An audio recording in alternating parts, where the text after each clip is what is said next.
వినరో భాగ్యం లక్ష్మీ ఆవిర్భావం. శ్రావణమాసం శుభాకాంక్షలు. లక్ష్మీ రాజ్యం శ్రావణమాసం, లక్ష్మీమాసం శ్రావణమాసం, శుభముల మాసం శ్రావణం. పోతన భాగవతము, విష్ణు పురాణము, నారాయణీయము, దేవీ భాగవతము వంటి ప్రఖ్యాత పురాణాలలో ముఖ్య ఘట్టం లక్ష్మీ ఆవిర్భావం. శ్రీలక్ష్మి ఆవిర్భావం.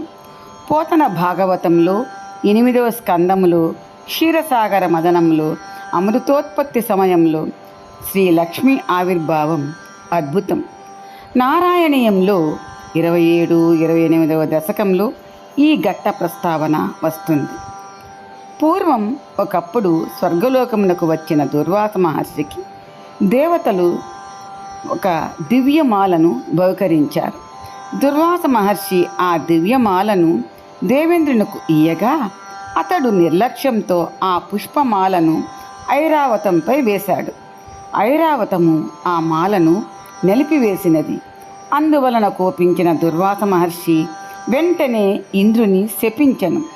తరువాత మహర్షి యొక్క శాపం వలన దేవేంద్రుడు బలహీనుడయ్యెను. దేవతలు కూడా బలము లేక రాక్షసుల చేత జయింపబడిరి. అందువల్ల దేవలోకమంతయు బోసిపోయినది. బ్రహ్మాదులు శ్రీహరిని శరణు వేడుట. రాక్షసుల బాధపడలేక దేవతలు శివుని బ్రహ్మను వెంటబెట్టుకొని శ్రీ మహావిష్ణువు వద్దకు వెళ్ళి వారి క్లేశాలు చెప్పుకుంటారు. ఆద్యుడవు, పూర్వులకెల్లా పూర్వుడవు, యజ్ఞమూర్తివి, అవిశేషణుడవు, బ్రహ్మను సృష్టించిన వాడవు, మా పట్ల దయాద్ర దృక్కులను ప్రసరించి ప్రసన్నుడవై మాకు దర్శనము ఇవ్వవలసిందిగా కోరుచున్నాము అని స్తుతించగా శ్రీహరి వారికి ప్రత్యక్షమై 50 మందికి శరణు ప్రసాదించాడు. ప్రత్యక్షంగా వాసుదేవుని చూచిన ఆనందంలో తిరిగి వారంతా జనార్దుని స్తోత్రం చేశారు. ఇంకో పురాణ కథనం ప్రకారం బలిచక్రవర్తి నేతృత్వంలో రాక్షసులు విజృంభించి దేవతలతో పోరాడి వారిని ఓడించారు. దేవతలు పరాజితులై ప్రాణాలు అరిచేతిలో పెట్టుకొని పారిపోయారు. దేవేంద్రుడు కొంతమంది ముఖ్యులతో కలిసి బ్రహ్మదేవుడి వద్దకు వెళ్ళి తమ కష్టాన్ని విన్నవించుకున్నాడు. బ్రహ్మదేవుడు లోకాలకు తండ్రి పరమాత్ముడు అయిన స్వామిని దర్శనం చేసుకొని ప్రార్థిస్తే మన కష్టాలు తప్పక తీరుస్తాడు అని చెప్పి దేవతలను భగవానుని నివాసానికి తీసుకొని వెళ్ళాడు. దేవతలతో కలిసి విష్ణువును పలు విధాలుగా స్తోత్రం చేశాడు.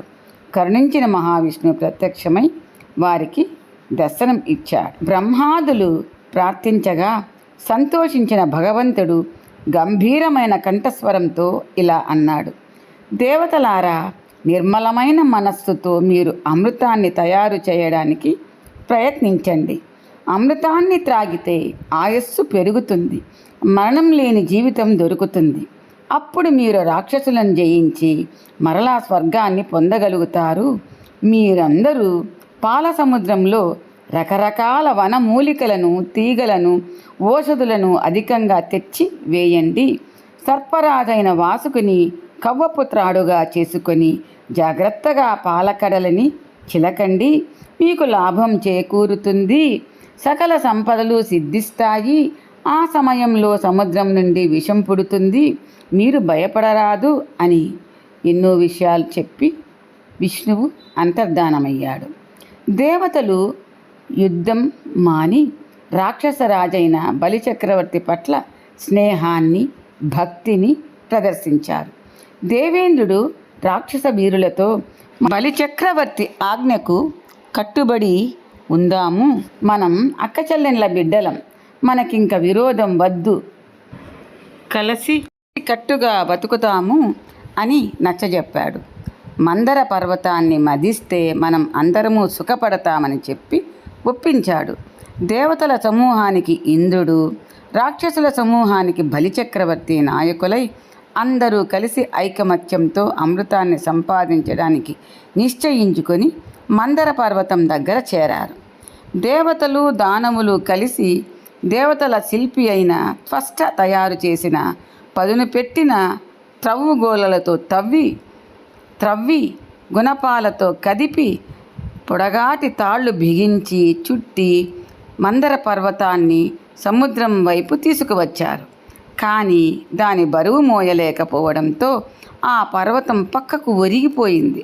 కొంతమంది దేవతలు, రాక్షసులు దాని కింద నలిగిపోయారు. కష్టాన్ని ఓర్చుకోలేక అందరూ దుఃఖించారు. ఈ పని ఎందుకు మొదలుపెట్టామా అని తమని తాము నిందించుకున్నారు. అప్పుడు విష్ణుమూర్తి దయతో వారి ఆపద గ్రహించి గరుడుడిపైన కూర్చొని గదతో బంతివలే ఆ మందర పర్వతాన్ని నేర్పుగా నిలబెట్టాడు. గరుడు సముద్రం గట్టు వరకు విష్ణుమూర్తిని, మందర పర్వతాన్ని తన వీపుపై తీసుకువచ్చి వదిలిపెట్టాడు. దేవతలు, రాక్షసులు సర్పరాజైన వాసుకుని పిలిచి అమృతంలో భాగం ఇస్తామని నచ్చజెప్పి కవ్వపు తాడుగా ఉండడానికి ఒప్పించారు. నొప్పి తెలియకుండా మందర పర్వతాన్ని చదును చేసి వాసుకుని తాడుగా పెట్టి పాల సముద్రాన్ని కుండలాగా చిలకడం మొదలెట్టారు. ఇరు వర్గాల వారు వాసుకి తలవైపున పట్టుకోవడానికి వాదులాట ప్రారంభించారు. మాకు పౌరుషం ఉంది, మేము వాసుకి పడగ పట్టుకుంటాం, మీరు తోక పట్టుకోండి అని రాక్షసులు దేవతలతో గర్వంగా చెప్పేసరికి విష్ణుమూర్తి నవ్వుతూ అంగీకరించాడు. దేవతలు వినయంతో తోక పట్టుకున్నారు. ఈ విధంగా ఏర్పాటు చేసుకొని మందర పర్వతాన్ని చిలకడం మొదలెట్టారు. కానీ కొండ అడుగున కుదురు లేనందువలన పర్వతం బరువై సముద్రంలో మునిగింది. రాక్షసులు, దేవతలు అందరూ గడగడా వణికారు. మందర పర్వతాన్ని మళ్ళీ పైకి ఎత్తడానికి ప్రయత్నించి ఓడిపోయారు. సిగ్గుతో సముద్రం గట్టున నిలబడి బాధపడ్డారు.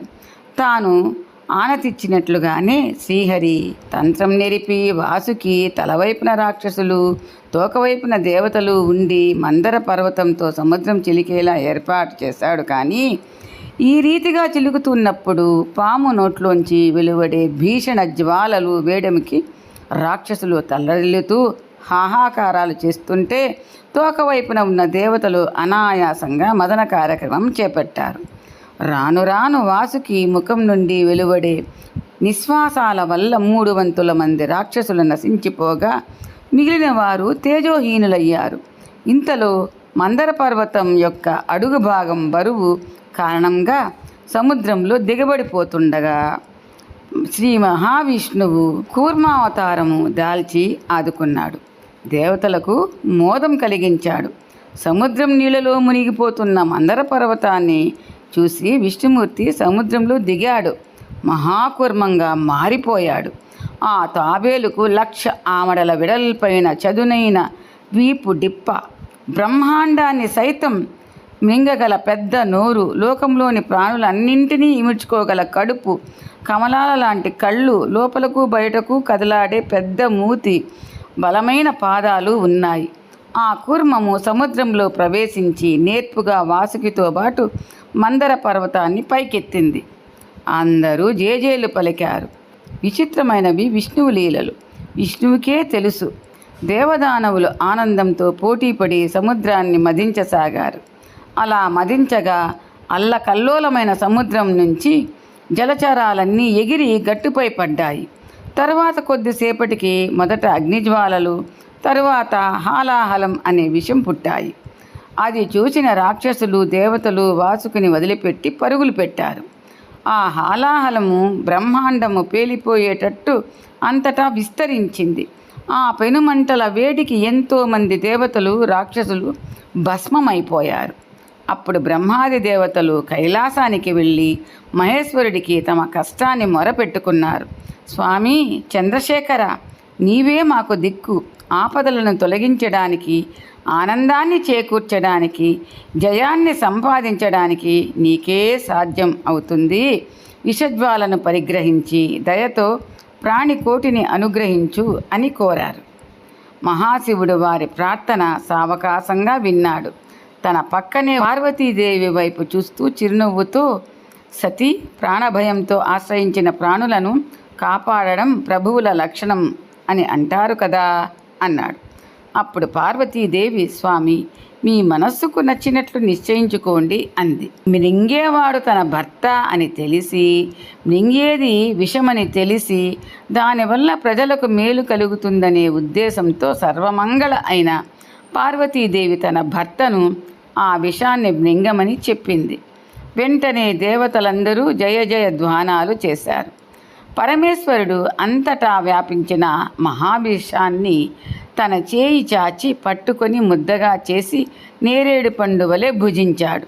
పరమేశ్వరుని కడుపు సమస్త లోకాలకు నివాస స్థానం. అందుకని శివుడు ఆ విషాగ్నిని మింగకుండా గొంతులో పట్టి ఉంచాడు. మింగకుండా ఆ హలాహలం గొంతులో ఉంచడం వలన ఈశ్వరుని కంఠంపై నలుపు రంగు ఏర్పడి అది ఒక కంఠాభరణంలా ఒప్పింది.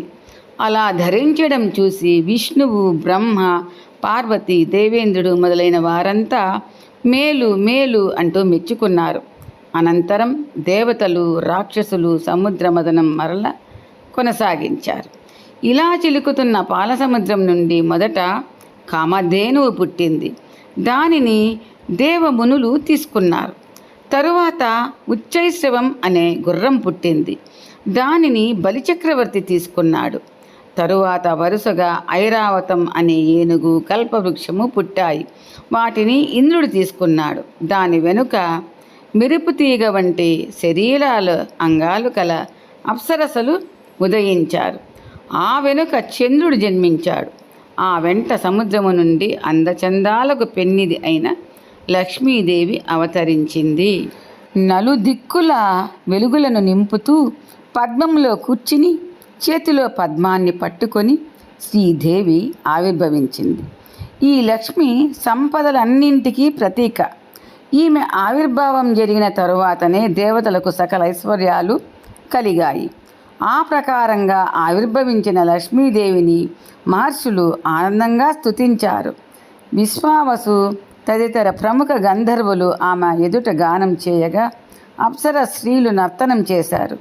గంగాది నదులు పవిత్ర జలాలతో వచ్చి ఆ మంగళ దేవతను తమ పావనోదకం చేత తీర్థమాడించారు. వాడని తామర పూలను సముద్రామకు కానుకగా ఇచ్చాడు. విశ్వకర్మ స్వయంగా తయారు చేసిన విచిత్ర ఆభరణాలు, దివ్యాభూషణాలు ఆ దేవికి అలంకారార్థం సమర్పించాడు. ఈ దివ్యాభరణ లోకమాత ఇందిర హరివక్షస్థలాన్ని అలంకరించింది. శ్రీహరిని క్రీగంట చూసిన లక్ష్మి అక్కడే సంస్థితురాలై తన దయాదృదుక్కులతో దేవతలపై చల్లని చూపులు ప్రసరించింది. అమ్మవారు తెల్లని చీర కట్టుకుంది. పచ్చటి ముఖంతో బంగారు రంగుతో మెరిసిపోతూ ఉంది. నల్లని జుట్టు కలిగి ఉంది. కబరీ బంధం చుట్టూ చక్కటి మల్లె పువ్వులు, సంపంగి పువ్వులు, జాజి పువ్వులు అలంకరించుకొని ఉంది. మెడ నిండా హారములు వేసుకొని ఉంది. వరద ముద్ర పట్టి చేతితో ఐశ్వర్యంను కురిపిస్తూ మీ కోరికలు తీరుస్తాను సుమా అని అందరికీ అభయం ఇస్తోంది. 2 పాదములను కలిపి పద్మాసనం వేసుకొని ఉంది. భాగవతంలో భాగము, పోతనామాత్య విరచితము మనకు కలిగిన భాగ్యము ఈ లక్ష్మి ఆవిర్భావ ఘట్టము. మందరాద్రి కవ్వంగా వెంచి అమృతంబు కాంక్షించి వాసుకుని త్రాడుగా ఎంచి సురాసురులు మధించ వెన్న ముద్దలు తేలివచ్చే పాల నురగలు తేలివచ్చే పాల కడలిలో ప్రభవించే పాల్గొనమాసం పౌర్ణమిన పసిమి వెన్నెల మెరుపు తీగ వయ్యారాల ఉప్పుల కుప్ప చిన్నారి పొన్నారి సిరిదేవి అన్నుల మిన్న ఆవిర్భవించాయి.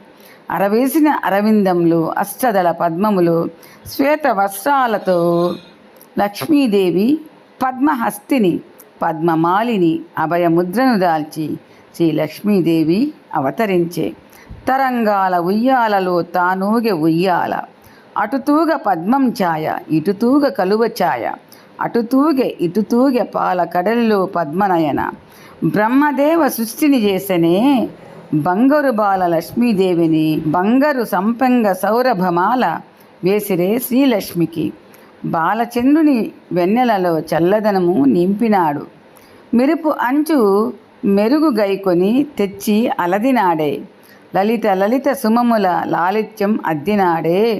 తీరుగాను తీర్చే దిద్దనే కమలప్రియ కోమలిని ఆ బ్రహ్మదేవుడు. ఆ సమయంలో ఇంద్రుడు లక్ష్మీదేవిని సంస్తుతించాడు. ఓ సర్వలోక జనని క్షీరవాహిని తనయ, వికసిత పద్మాలను పోలిన కన్నులున్న తల్లి, విష్ణువు ఉరమందు స్థిరముగా ఉన్న తల్లి, నీకివే నా నమస్సులు. పద్మం ధరించి పద్మాల్లాంటి కళ్ళున్న, పద్మాన్ని పోలిన ముఖం కలిగిన పద్మనాభుని ఇల్లాలివైన నీకు నా ప్రణామములు. అమ్మా, నీవు సిద్ధివి, స్వధవు, స్వాహాదేవివి, సుధవు, లోకపావనివి, సంధ్య, రాత్రి, భూతి, ప్రభ, మేధ, శ్రద్ధ, వాగ్దేవివి, యజ్ఞ విద్య, మహావిద్య, గుహ్య విద్య నీవే.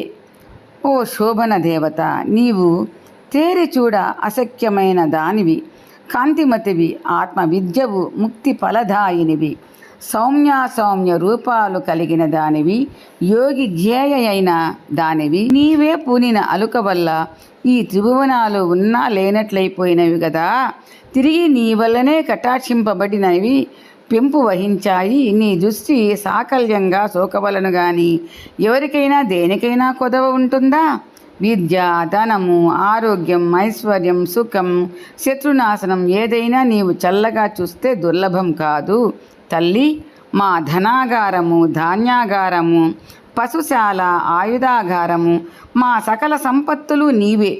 మా దేహం, మా గృహము, మా ఇల్లాళ్ళు, పుత్రికలు, మిత్రులు, పశుగణాలు, మా విభూషణాలు నీవు ఎన్నడూ విడువవద్దు. నీ చేత విడువబడిన వారు శీల, సత్య, శౌచాది సద్గుణాల చేత కూడా నిర్లక్ష్యం చేయబడిన వారవుతారు. నీచే కటాక్షించబడిన వారు గుణహీనులు, కుణహీనులు అయినా ధనం, ఐశ్వర్యం పొందగలుగుతారు. బ్రహ్మకు కూడా నీ గుణాలు వర్ణించనలవి కాదు. విష్ణువల్లభ, ప్రసన్నరాలువై నన్ను నిరంతరము వదలక ఉండు అని సంస్తుతించిన ఇంద్రునికి ఆ పద్మాక్షి ఎదుట కానవచ్చి, ఇదే నా వరద హస్తం, నీకేం కావాలో కోరుకో అని పల్కగా, ఈ త్రైలోకాధిపత్యము నన్నెన్నడను ఎడబాయకుండుగాక అని కోరుకున్నాడు ఇంద్రుడు. అంతేగాక నా చేత స్తుతింపబడిన ఈ శ్లోక పంచదశని ఎవరు పఠిస్తారో వారిని కూడా నీవు విడవక కటాక్షింపవలసిందిగా నాకు 2వ వరం ప్రసాదించు అన్నాడు. దానికి శ్రీదేవి మందహాసంతో, ఇంద్ర, నీ స్తోత్రం చేత సంతుష్టురాలనై నీకు ఈ వరాలు ప్రసాదిస్తున్నాను అని పలికి అంతర్హితురాలైనది. ఆ విధంగా తిరిగి తన సామ్రాజ్య లక్ష్మిని పొందగలిగాడు ఇంద్రుడు.